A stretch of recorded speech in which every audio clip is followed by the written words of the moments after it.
Israeli হামলায় ক্ষতবিক্ষত Beirut, চারদিকে শুধু ধ্বংসস্তূপ আর স্বজন হারানোর আর্তনাদ। এর মাঝেই নিজেদের শেষ সম্বলটুকু খুঁজে পাওয়ার লড়াই চালিয়ে যাচ্ছেন বাসিন্দারা। তবে ধ্বংসের সমান্তরালে অন্য এক বৈরুতও আছে।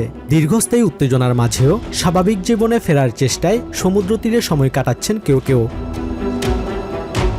কিন্তু এই শান্ত সমুদ্রতট জুড়ে কেবলই অনিশ্চয়তার আলাপ।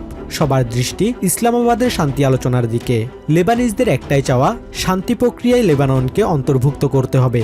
ইসরায়েলের অজুহাত প্রত্যাখ্যান করে আলোচনায় আমেরিকানদের সৎ হওয়ার আহ্বান বৈরুতের বাসিন্দাদের।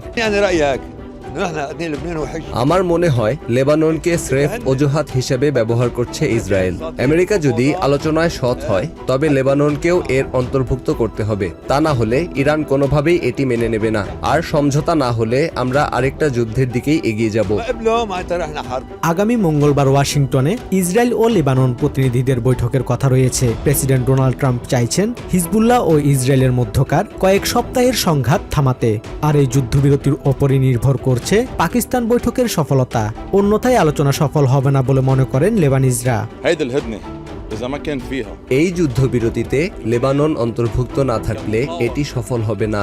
যারা সীমান্তে দাঁড়িয়ে লেবানন রক্ষা করছে তাদের কঠোর অঙ্গীকার করা ছাড়া আলোচনা ফলপ্রসূ হওয়া অসম্ভব। ইরান ইতোমধ্যে শর্ত দিয়েছে, সব ফ্রন্টে যুদ্ধ বন্ধ না হলে আলোচনা ফলপ্রসূ হবে না। বৈরুতবাসীর চোখে এটি তাদের জন্য বড় পাওয়া। কেউ যুদ্ধ চায় না, আমরাও না। আমরা অবশ্যই যুদ্ধবিরতি চাই। সব ফ্রন্টে লড়াই বন্ধের শর্তটি ইরানের পক্ষ থেকে আসা আমাদের জন্য সম্মানের বিষয়। গত 2 মার্চ থেকে শুরু হওয়া সংঘাতে দক্ষিণ লেবাননে 1 মিলিয়নের বেশি মানুষ নিজেদের বাড়িঘর ছেড়ে সরকারি বেসরকারি আশ্রয়কেন্দ্র, ধর্মীয় প্রতিষ্ঠান, বিদ্যালয় ও রাস্তার ধারে ঠাঁই নিয়েছে।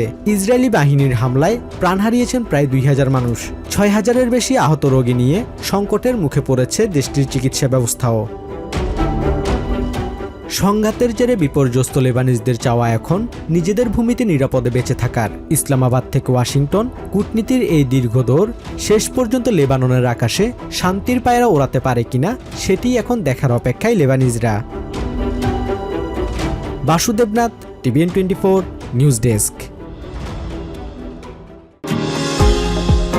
নিউ ইয়র্ক থেকে সম্প্রচারিত TVN 24 টেলিভিশন বিশ্বজুড়ে বাঙালির কণ্ঠস্বর।